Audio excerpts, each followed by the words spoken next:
झारखंड राज्य की राजधानी कहते हैं, राजधानी है। दुमका राजधानी है। धनबाद को कोयला राजधानी कहते हैं। कोडरमा को अभ्रक राजधानी कहते हैं। तो हमें लगता है कि अगर हजारीबाग को हम लोग शैक्षणिक राजधानी कहें तो कोई बुराई नहीं है।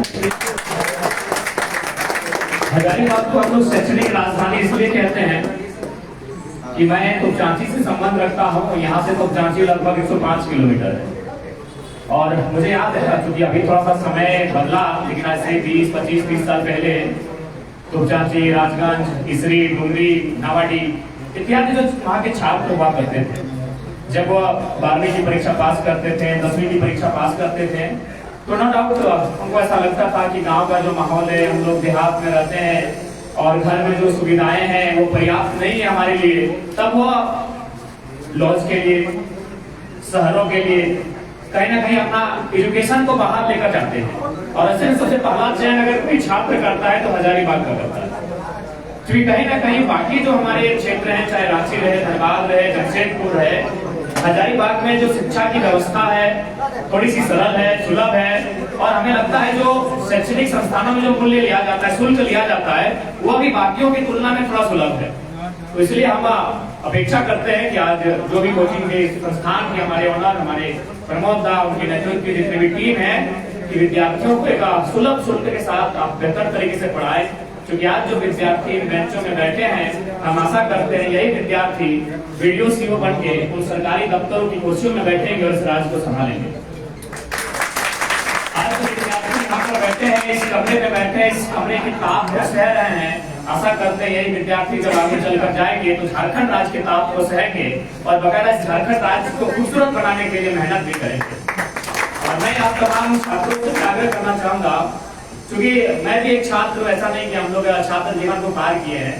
अभी मेरा पीएचडी चल ही रहा है, दो बार का सबमिशन हुआ है अभी, और 2-3 बार सबमिशन होगा मेरा। तो मैं भी एक स्कॉलर हूँ। पीएचडी मेरी विनोद बिहारी महतो विश्वविद्यालय से। एक्चुअली में परीक्षा मैंने यहीं से पास किया था।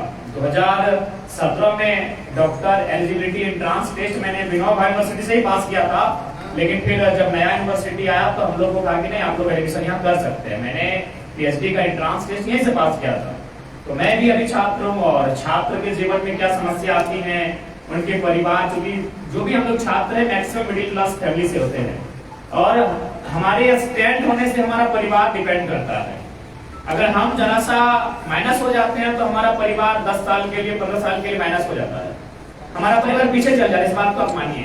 अगर आप माइनस हो जाते हैं, अगर आप जिस उम्मीद के साथ इन कोचिंग संस्थानों में आए हैं, जिस उम्मीद के साथ आप कोडरमा जिले से, चतरा जिले से, गढ़वा जिले से चलकर हजारीबाग के एक छोटे से लॉज में आके रुके हैं, जिस उम्मीद के साथ आके अपनी पढ़ाई को कर रहे हैं, अगर आप उसमें सफल नहीं हो पाते हैं तो आपके साथ आपका पूरा परिवार माइनस चला जाता है। इसलिए आपसे हमारा यही आग्रह होगा, आपको हमारा संदेश होगा कि आप अपनी उस माता के, अपने उस पिता के सपनों को लेकर यहाँ कर रहे हैं। देखिए एक बात स्पष्ट जान लीजिए, आप जिस सपने को लेकर आए वो सपना केवल आपका नहीं है। चाहे आप जो पीजीटी की तैयारी कर रहे हैं, आप जेपीएससी की तैयारी कर रहे हैं, या आप सीजीएल की तैयारी कर रहे हैं, वो ड्रीम केवल आपका नहीं है। उस ड्रीम में आपके परिवार का ड्रीम छुपा है। क्योंकि आपकी माता उस दौर की है जब पढ़ाई लिखाई का महत्व उतना हमारे गांव देहात में नहीं था। आपके पिता भी उसी दौर के हैं जब पढ़ाई लिखाई का उतना महत्व नहीं था। तो शायद महत्व भी उतना नहीं था, लोग समझ भी नहीं पाते थे, और संसाधन और सुविधा भी नहीं थी। यदि कुछ लोग पढ़ना भी चाहते थे तो उनके माता पिता हाथ खड़ा कर देते थे कि बेटा अथवा बेटी हम तुमको नहीं पढ़ा पाएंगे। लेकिन जब उन्होंने बदलते हुए माहौल को देखा, जब उन्होंने बदलते हुए परिवेश को देखा, तो उन्हें लगा कि मैंने भूल किया। इसलिए वो चाहते हैं कि मेरा जो सपना था, मेरा अगर सपना था टीचर बनने का, मेरा अगर सपना था डॉक्टर बनने का, यदि मैंने वो सपना पूरा नहीं किया तो हम चाहते हैं, आपके माता पिता, हमारे माता पिता चाहते हैं कि उन सपनों को हमारी आंखों से पूरा होते हुए देखें। देखिए सपने कभी नहीं मरते हैं। सपने क्या होते हैं, ट्रांसफर हो जाते हैं। ड्रीम कभी मरते नहीं है। आप जिस ड्रीम को लेकर आए, मान के चलिए आप वीडियो बनना चाहते हैं, आप डीएसपी बनना चाहते हैं, हम भी बधाई देते हैं कि आप बने। लेकिन मान के चलिए आप उस जगह पे नहीं आ पाते हैं तो आपका ड्रीम खत्म नहीं होगा। आप अपनी आने वाली पीढ़ी से चाहेंगे कि मेरा ड्रीम मेरा बेटा या बेटी पूरा करे। ड्रीम कभी खत्म नहीं होगा। आप राहुल द्रविड़ को एग्जांपल लीजिए, सबसे बड़ा एग्जांपल राहुल द्रविड़ है। आज अगर भारतीय क्रिकेट को हम जानते हैं तो सबसे पहला नाम सचिन तेंदुलकर, दूसरा राहुल द्रविड़। लेकिन राहुल द्रविड़ ने आज तक वर्ल्ड कप की ट्रॉफी को जीता ही नहीं। अगर सचिन भारत में नहीं होते तो भारत के नंबर 1 बेहतर बैटिंग में, क्योंकि अभी कोहली का दौर इसको छोड़ दे तो राहुल द्रविड़ भारत के टॉप मोस्ट बैट्समैन। अगर सचिन तेंदुलकर हटा दें तो राहुल द्रविड़ भारत की क्रिकेट की धुरी। लेकिन उस शख्स ने कभी वर्ल्ड कप की ट्रॉफी नहीं जीती, एज ए प्लेयर कभी वर्ल्ड कप नहीं जीता। लेकिन आज उसे भी गर्व है, देश को भी गर्व है कि एज ए क्रिकेटर ना सही, एज ए कैप्टन उन्होंने भारत को 2024 में T20 वर्ल्ड कप का खिताब दिलाया एज ए कोच। यानी सपना उनका था as a cricketer, as a player, लेकिन as a guardian, as a guide, as a coach उस सपने को पूरा किए। और सपना को पूरा करने के बाद देखिएगा जो जुनून विराट कोहली की बॉडी लैंग्वेज में था उसे डबल जुनून राहुल द्रविड़ की बॉडी लैंग्वेज में। सपने नहीं मरते, ड्रीम कभी नहीं मरते। तो लाइक है, आपकी माता पिता ने भी ड्रीम देखा था कि मैं भी पढ़ूंगा, मैं भी लिखूंगा और मैं भी वीडियो सीओ, मैं भी डीएसपी बनकर अपने वर्दी में 3 सितारे लगाऊंगा। लेकिन शायद उनके माता पिता सुविधा नहीं दे पाए, शायद उनके माता पिता वो व्यवस्था नहीं दे पाए, लेकिन आपके माता पिता वो व्यवस्था देने लगे हैं। वो कहां से व्यवस्था दे रहे हैं वो आप जानते हैं, हम नहीं जानते हैं। मैं चूंकि मैंने तो चाची, मुझे जब बार बार मुझे याद आता है अपना जीटी रोड, हमारे बहुत सारे भाई, चचेरे भाई, जेठा के बाहर बेटे यहाँ रहते थे, पढ़ाई करते थे। तो हम देखते थे सुबह भोर आनंद बस और बहुत सारे 3 बस सुबह आते हैं, नाम भूल रहे हैं। एक बस का नाम याद आ रहा है आनंद, विजय दुखर दोपहर की बस है, शिवम, बुंदेला, कम्मी। हम देखते थे उनके माता पिता उन बसों को रोकते थे और उन बसों पे चढ़ते नहीं थे। उन बसों के पीछे वो डिग्गी खुलवाते थे और एक बोरा चावल भरते थे। यानी उनके और ड्राइवर से, कंडक्टर से कहते थे कि मेरा बेटा बस स्टैंड में आके चावल को रिसीव कर लेगा। तो उस दौर को आप अभी देख रहे हैं, ऐसा नहीं उस दौर से भाग चुके हैं, आज भी आप उस दौर को देख रहे हैं कि अगर आपके घर से कोई बस आती है तो आपकी मम्मी वहां सब्जी भर देती है। आपके पिता, चूंकि अब ऑनलाइन जमाना आ गया तो शायद पैसा आपको फोन पे में आता है, लेकिन आज भी साग सब्जी चावल आपके घर से आता है। ऐसे बहुत सारे छात्र हैं।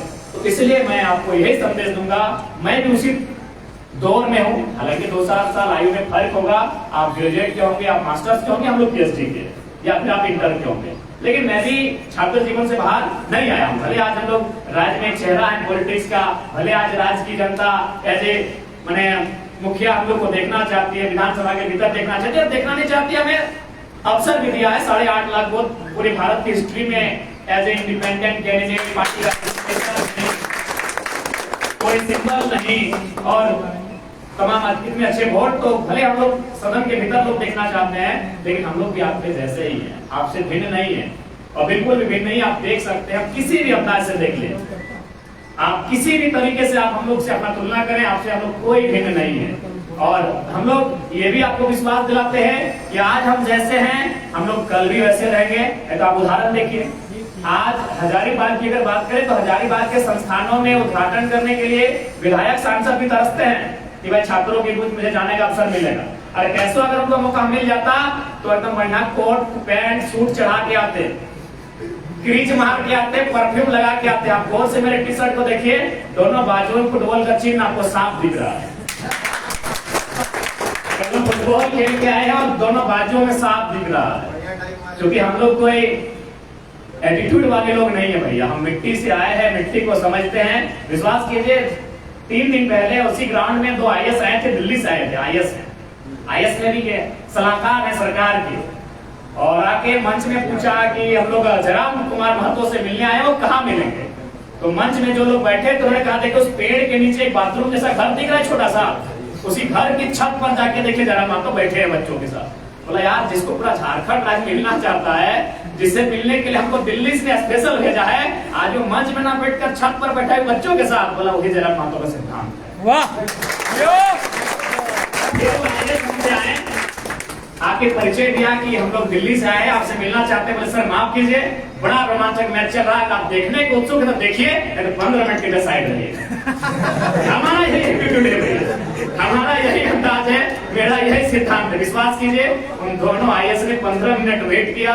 हम लोगों ने मैच को पूरा देखा, फिर बगल में उनको जाकर बैठाए, उनसे डिस्कस किए। उन्होंने अपना जो संदेश दिल्ली से लेकर आए थे वो संदेश मुझे दिया, और फिर उन्होंने एक तारीख तय किया कि हम लोग 2 घंटा फुर्सत से मिलना चाहते हैं। तो हम लोग अपने सिद्धांतों से समझौता करने वाले युद्ध नहीं है, और आपके साथ आपके आवाज को लेकर ही हम लोग आए हैं, और बड़े नजदीक से बड़े गौर से हम लोगों ने देखा भी हम लोगों ने भुगता भी। जब बस में जाते थे तो जिस दिन हम लोग भाड़ा नहीं देते थे ना, तो उस दिन ऐसा लगता था जैसे कोई जंग जीत के आए हैं। उस दौर को हमने देखा, जिस दिन भाड़ा नहीं देते थे, चाहे विजय बस रहे, शिवम बस रहे, बुंदेला रहे, तो जिस दिन हम लोग भाड़ा नहीं देते थे बस में, तो ऐसा लगता था कि कोई जंग जीत के आए हैं।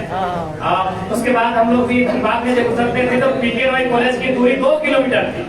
तो बहुत सारे बच्चे जो थोड़ा संपन्न परिवार से थे, वो उतरने के बाद टेम्पो लेते थे।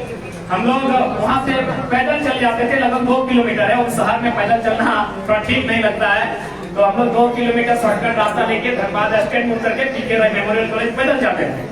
तो भले कोई सवाल करे या ना करे, क्लास की कुछ लड़कियां अक्सर सवाल कर देती थी, यार सही में तुम लोग के पैसा नहीं होता है, बोले पैसा होता है, लेकिन उस पैसा को बचाने में जो आनंद आता है ना, आप नहीं समझेंगे। 5 रुपये हम लोग लेके आते हैं, तो हम लोग बस में 5 रुपये भाड़ा देते थे। अब पता नहीं कितना आप लोग का मतलब शॉर्ट डिस्टेंस का भाड़ा क्या है मालूम नहीं है।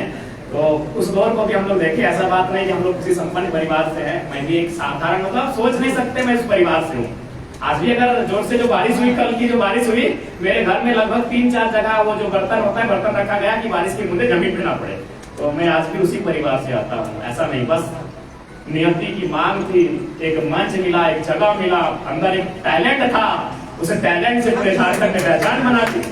मैं आज उसी परिवार से आता हूँ, इसीलिए आपको दिल में जगह दी है सर। आप भी अगर कभी मेरे घर जाएंगे तो मैं अपना घर आपको लेके नहीं जाऊंगा। यदि आप बोलेंगे कि नहीं भैया आप लोग हजारीबाग से 4 लड़के आपसे मिलने आए हैं, तो मैं आपको अपना घर लेके नहीं जाऊंगा, क्योंकि मुझे मालूम है आप थोड़ा सा जैसे भी मेहमान है। और अभी भी कोई भी जाते हैं, चाहे मनोज सर हैं, राजेश सर हैं, या फिर कोई प्रमोद सर हैं, कोई भी जाते हैं, पूछेगा मैं अपना घर लेके नहीं जाता हूँ, क्योंकि मेरे घर में सुविधा नहीं है। मेरे घर में एक ढंग से मतलब चौकी तक नहीं है। मैं इनको अपने दोस्त के घर लेके जाता हूँ। मेरे वो दोस्त जो हैं वो एक पुलिस है, 2 पुलिस है और एक सरकारी टीचर है। मैं उन्हीं के घर में, क्योंकि वे लोग सरकारी नौकरी करते हैं और वे लोग अपने घर में अभी रहते नहीं है, तो जब तक उनका परिवार शिफ्ट नहीं हुआ है, उन्होंने कहा ठीक है आप तब तक हमारे घर को अपने जिम्मे रखिए। तो आप भी कभी जाइएगा तो मैं आपको अपना घर लेके नहीं चला जाऊंगा, क्योंकि मेरे घर में सुविधा नहीं, ना बाथरूम दे पाऊंगा, ना नहाने की सुविधा दे पाऊंगा। तो इसलिए मैं भी आज एक साधारण बैकग्राउंड से आता हूँ, लेकिन मैं आपको ये बताना चाहता हूँ कि आप कभी ये मत कहिएगा कि मैं गरीब घर का बेटा हूँ, इसलिए रास्ते में रुकावटें आई, मैं ऐसा था इसलिए रुकावटें आई। मैं बहुत गरीब घर का बेटा हूँ, लेकिन आज मेरी आवाज से पूरा झारखंड मिलता है। आज हमारे एक सबसे बड़े बड़े पदाधिकारी थे। कुछ दिन पहले मेरा एक कार्यक्रम होने वाला था, तो बड़े बड़े उद्योगपति हमारे पास आए और आकर बहुत सारे रुपयों का ऑफर किया कि आप बस उस कार्यक्रम को अटेंड ना करें।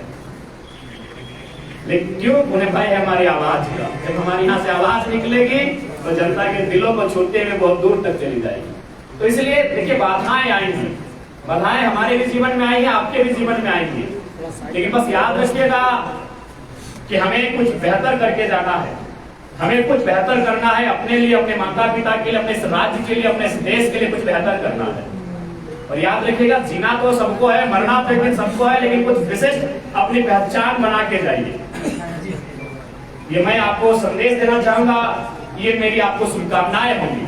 और साथ ही साथ चूंकि आप युवा है, आप यूथ है, आप जोश से संपन्न हैं, तो थोड़ा सा अपने जोश में कभी कभी होश रखिएगा। अभी एक दौर चला है,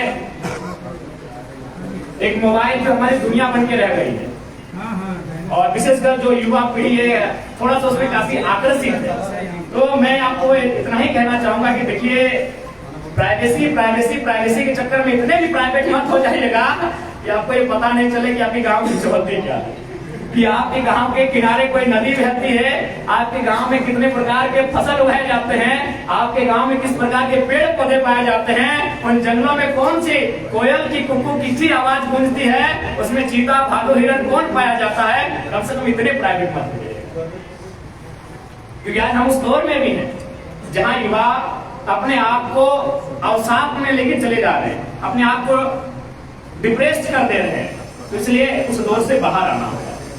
वो दुनिया ही नहीं है, हमारी दुनिया एक खुला खेल का मैदान भी है, हमारी दुनिया एक शांत लाइब्रेरी भी है, हमारी दुनिया अपने दोस्तों के साथ एक फुटबॉल का खेल भी है, हमारी दुनिया अपने दोस्तों के साथ एक टूर भी है, हमारी दुनिया हमारे दोस्तों के साथ एक सिनेमा भी है। तो तो इसलिए आपसे भी आग्रह करेंगे कि अपने मेंटल में इतना प्रेशर ना बनाएं और अपने आप को इतना प्राइवेट ना करें कि आप दुनिया से ही प्राइवेट करें। क्योंकि हमें लगता है कि आज के युवाओं को थोड़ा सा इस मोबाइल की दुनिया से, इस इंटरनेट की दुनिया से फुर्सत निकालना चाहिए, उन्हें खेल के मैदान तक आना चाहिए, उन्हें शांत लाइब्रेरी में जाकर कुछ किताबों का अध्ययन करना चाहिए, उन्हें अपने दोस्तों से गुफ्तगू होना चाहिए। आप अगर इसी तरह प्राइवेसी करते रहे तो एक डॉक्टर की मुझे एक लाइन याद आई, वो दिल की बीमारी का इलाज करते थे, वह जिनको हार्ट की प्रॉब्लम होती थी उनका इलाज करते थे, और उन्होंने अपने दीवार पर एक बड़ी सुंदर लाइन लिखी थी, विकास दिल खोला होता यारों के साथ, विकास दिल खोला होता यारों के साथ, तो आज नहीं खोलना पड़ता औजारों के साथ। दिल की बीमारी होती पहले कैंची लगता है ना सर, कैंची लगा के चीरा जाता है, काटा जाता है, फिर इलाज किया जाता है। तो वही डॉक्टर साहब ने लिखा था, विकास तुमने अपना दिल खोल दिया होता यारों के साथ, तो ना खोलना पड़ता औजारों के साथ।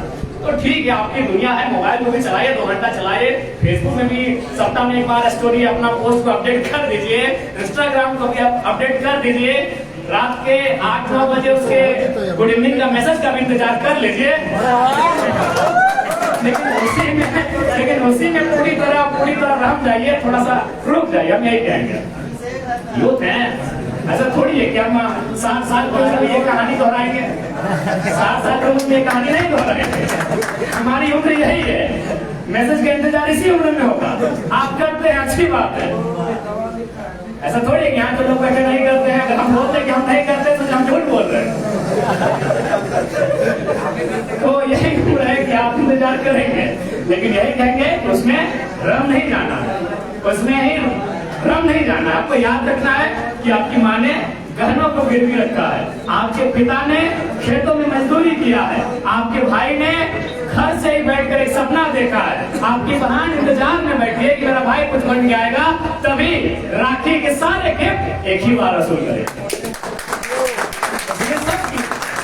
मैं आपको बांधने नहीं आया हूँ, मैं आपको प्रतिबंधित नहीं करने आया हूँ, लेकिन एक सीमा में, एक समय में और एक दायरे में। बाकी आप यूथ हैं, युवा को पलटेंगे तो क्या होता है?